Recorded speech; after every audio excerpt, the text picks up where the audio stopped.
ಮೊದಲನೇದಾಗಿ ಕೂಟದಲ್ಲಿ ಎಷ್ಟು ಜನ ಇದ್ದಾರೆ ಅಂತ ಅರ್ಥ ಅಲ್ಲ ಸರ್. ಕೂಟವನ್ನ ಬೆಂಬಲಿಸುವಂತವ್ರು 97% ಮೇಲೆ ನಮ್ಮ ನೌಕರಿದ್ದಾರೆ. ಅವರೇ ನಾವು ಕೂಟ ಅನ್ನೋದು ಎಲ್ಲ ನಮ್ಮ ಸಂಘಟನೆಗಳು ಒಕ್ಕೂಟ ಮಾಡ್ಕೊಂಡಿರೋದು ನೌಕರರ ಅಭಿಪ್ರಾಯವನ್ನ ಒಟ್ಟಾರೆಯಾಗಿ ಸಂಗ್ರಹಿಸಿ ನಾವು ಬೇಡಿಕೆಯನ್ನು ಇಟ್ಕೊಂಡು ಹೋಗಿದ್ದೀವಿ.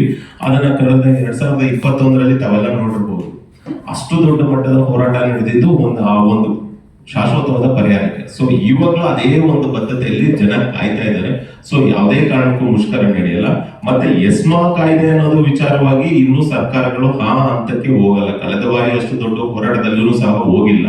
ಎಸ್ಮಾ ಕಾಯ್ದೆ ಅಂತೂ ಯಾವುದೇ ಕಾರಣಕ್ಕೂ ಜಾರಿ ಆಗಲ್ಲ.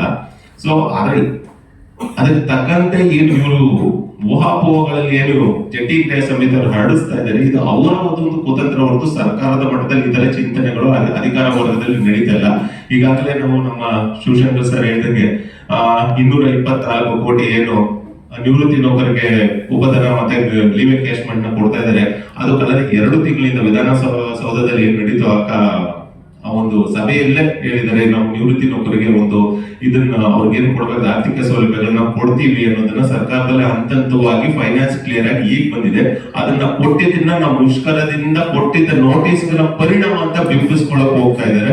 ಇದು ಅಜ್ಜಿ ಮನೆ ಕತೆ ಆಯ್ತು, ಅಜ್ಜಿ ಕೋಳಿಯಿಂದನೇ ಬೆಳಗಾಗುತ್ತೆ ಅನ್ನುವಂತ ಕತೆ ಇದೆಯಲ್ಲ, ಆ ಕತೆ ಆಯ್ತು. ಸೊ ಅದಕ್ಕೂ ಇದಕ್ಕೂ ಸಂಬಂಧ ಇಲ್ಲ.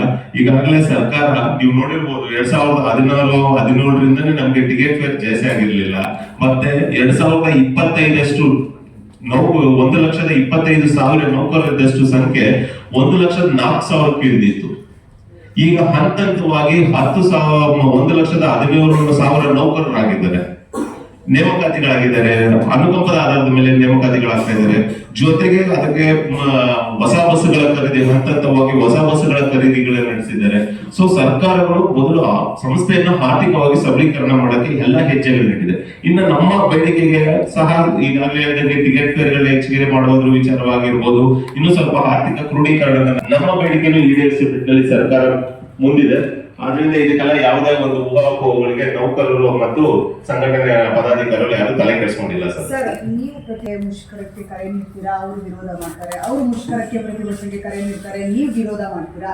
ನಿಮ್ಮಿಬ್ಬರ ಒಣ ಪ್ರತಿಷ್ಠೆಯಲ್ಲಿ ನೌಕರರ ಬೇಡಿಕೆಗಳು ಈಡೇರಿಕೆ ಆಗೋದೇ ಇಲ್ವಾ ಅಂತ ಸರ್ಕಾರದ ಮಟ್ಟಕ್ಕೆ ಅದು ಹೋಗ್ತಾ ಇದೆ ಅಂದಾಗ ಯಾರಾದ್ರೂ ಒಬ್ರು ನೀವೇ ವಿರೋಧ ಮಾಡ್ತೀರಾ ಅಂತಲ್ಲ, ಇಬ್ರು ಕೂಡ ವಿರೋಧ ಮಾಡಿ ನಿಮ್ಮ ಒಣ ಪ್ರತಿಷ್ಠೆಯಲ್ಲಿ ಎಲ್ಲೋ ಒಂದು ಕಡೆ ಬೇಡಿಕೆಗಳು ಈಡೇರಿಕೆ ಆಗ್ತಾ ಇಲ್ಲ, ಅಲ್ಲಿಯೇ ನಿಂತು ಹೋಗ್ತಾ ಇದೆ. ಸರ್ಕಾರ ಕೂಡ ಇವರ ಒಳ ಜಗಳ ಆಗ್ತಾ ಇದೆ ಅಂತ ಹೇಳಿ ನಿಮ್ಮ ಬೇಡಿಕೆಗಳನ್ನ ಕೈ ಬಿಡ್ತಾ ಇದೆ ಅನಿಸ್ತಾ ಇದೆಯಾ?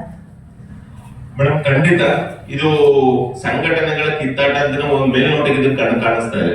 ಆದ್ರೆ ನೌಕರರ ವಿಚಾರದಲ್ಲಿ ಸಂಘಟನೆಗಳು ಮಾಡಬೇಕಾಗಿರೋ ವಿಚಾರದಲ್ಲಿ ನೌಕರರಿಗೆ ಏನ್ ಕೊಡಿಸ್ಬೇಕಾಗಿದ್ದು ಆ ನಿಟ್ಟಿನಲ್ಲಿ ಸಂಘಟನೆಗಳು ಮುಂದುವರೆದ್ರೆ ಖಂಡಿತ ನೌಕರರು ಒಳ್ಳೇದಾಗುತ್ತೆ. ಇವರು ಯಾವುದೇ ಒಂದು ನೌಕರರ ಅಭಿಪ್ರಾಯನ ಸಂಗ್ರಹಣೆ ಮಾಡ್ತಾ ಇಲ್ಲ ಮೇಡಮ್. ಯಾವುದಾದ್ರೂ ಒಂದು ಹಂತದಲ್ಲಿ ಇಲ್ಲ, ಚುನಾವಣೆಗೆ ಬಂದು ಚುನಾವಣೆ ಎದುರಿಸಿ ಅವ್ರ ಗೆದ್ದ ಮೇಲೆ ನಮ್ಮ ಬೇಡಿಕೆ ಇಡುವಂತದ್ದಾಗ್ಲಿ. ಸೊ ಕಾರ್ಮಿಕ ಸಂಘಟನೆ ಚುನಾವಣೆ ನಡೆದಿರಲಿ, ಆ ಒಂದ್ ಸೈಡ್ ಇರ್ಲಿ, ಸೊಸೈಟಿಗಳ ಚುನಾವಣೆಗಳನ್ನು ಸಹ ಇವರು ಜನಗಳು ಬೆಂಬಲಿಸ್ತಾ ಇಲ್ಲ. 92ರಲ್ಲಿ ನಡೆದಿರೋ ಚುನಾವಣೆ ಮೇಡಮ್, ಅಲ್ಲಿಂದ ನಾವು ಮಾನ್ಯತೆ ಪಡೆದಿದ್ದೀವಿ ಅಂತಾನೆ ಬಂದವ್ರೆ. ಇವ್ರು ಯಾವುದೇ ಒಂದು ಘಟಕಗಳ ಬಳಿ, ನೌಕರರ ಬಳಿ, ಸಾಮಾಜಿಕ ಜಾಲತಾಣದಲ್ಲಿ ಸಾಕಷ್ಟು ವಿಚಾರಗಳಿವೆ. ಅವ್ರ ಅಭಿಪ್ರಾಯಗಳನ್ನ ಸಂಗ್ರಹ ಮಾಡಿದ್ರೆ ಹೋಗ್ತಾ ಇರೋದು ಅವರೇ ಇಡೋ ಬೇಡಿಕೆಗಳಿಂದ ನಾವು ನೌಕರರು ಯಾರು ಬೆಂಬಲಿಸ್ತಾ ಇಲ್ಲ. ಸೊ ಕಿತ್ತಾಟ ಆಗ್ತಿರೋ ಸಹಜ. ಆದ್ರೆ ನೌಕರರ ಅಭಿಪ್ರಾಯ, ಒಟ್ಟಾರೆ ಅಭಿಪ್ರಾಯವನ್ನ ನಾವು ಮನವಿ ಪತ್ರಗಳಿಂದನೇ ಅಲ್ಲ, ಮುಂದಿನ ದಿನಗಳಲ್ಲಿ ಸರ್ಕಾರಕ್ಕೆ ಹಂತವಾಗಿ ಯಾವ ರೀತಿ ಅವರು ಮನವರಿಕೆ ಮಾಡ್ಕೊಡ್ಬೇಕು ಅದನ್ನ ಮಾಡ್ಕೊಡ್ತೀವಿ. ಇದ್ರ ನಮ್ಮಿಬ್ಬರ ಕಿತ್ತಾಟಕ್ಕೆ ನಮ್ಗೂ ಜಂಟಿ ಕ್ರಿಯಾ ಸಮಿತಿಗೆ ಯಾವುದೇ ಒಂದು ವೈಯಕ್ತಿಕ ವೈಮನಸ್ಸಾಗ್ಲಿ, ಆಸ್ತಿ ಜಗಳ ಅಂತೂ ಇಲ್ಲ. ನೌಕರರಿಗೆ ಒಳ್ಳೇದಾಗಬೇಕು, ಇದು ಶಾಶ್ವತ ಪರಿಹಾರ ಸಿಗಬೇಕು ಅನ್ನೋ ವಿಚಾರದಲ್ಲಿ. ಇದರಿಂದ ನೌಕರಿಗೆ ಇವತ್ತಿಲ್ಲ ನಾಳೆ ಒಳ್ಳೇದಾಗುತ್ತೆ ಹೊತ್ತು ಸಂಘಟನೆಗಳ ಕಿತ್ತಾಟದಲ್ಲಿ ನೌಕರರಿಗೆ ಯಾರಿಗೂ ಅನ್ಯಾಯ ಆಗಲ್ಲ ಅಂತ ನಾನು ಈ ಮೂಲಕ ಭರವಸೆ ಕೊಡ್ತೀನಿ. Thank you.